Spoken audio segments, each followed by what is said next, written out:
a 2002 PT Cruiser, aka PT Loser is what they call them. I've actually owned 2 of these cars in my life, and I loved them.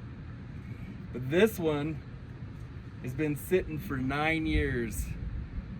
First, it got a head replacement because it overheated, and then it never ran ever since.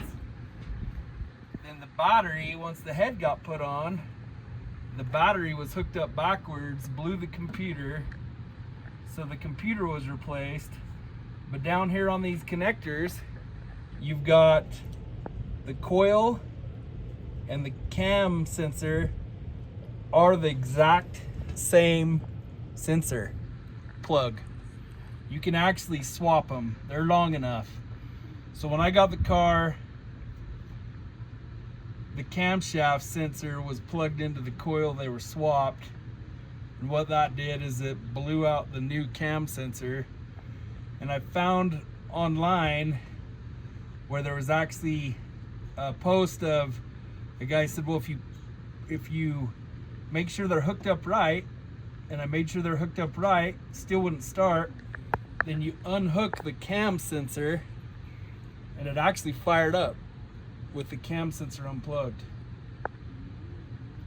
So once we got everything put back, I bought a new wheel and a new factory cam sensor. And then we found another issue. After we had spark, there was a wire that somebody had replaced down inside underneath the fuse box that came undone. So we actually had a couple different issues. So with the new computer, the new cam sensor, fixed that other wire and added a new ground. We were getting ready to start this car after 9 years of being flatlined. So let's see what happens. Go ahead and try to start it.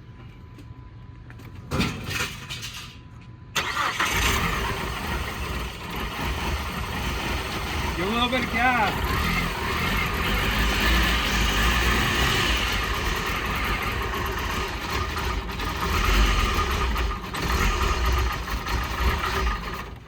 Okay. That gas smells. She definitely starts, but it sounds like we got to get some new gas. So we'll see when we get that. So this is PT Cruiser Part 2.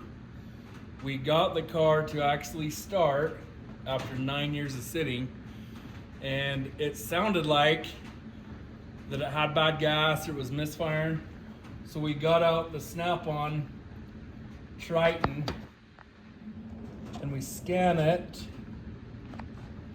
and it came up with P1391, intermittent loss of CMP or CKP.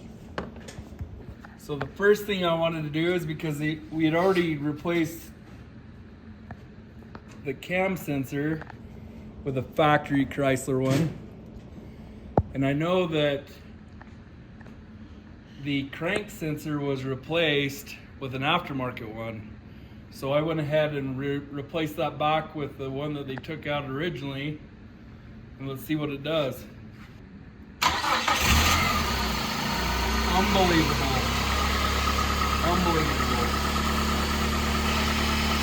I always recommend, if you're gonna replace an electrical part, always use OEM only. Because a lot of times you can create a whole nother problem on top of the problems that you already have that you're trying to figure out. To be tuned.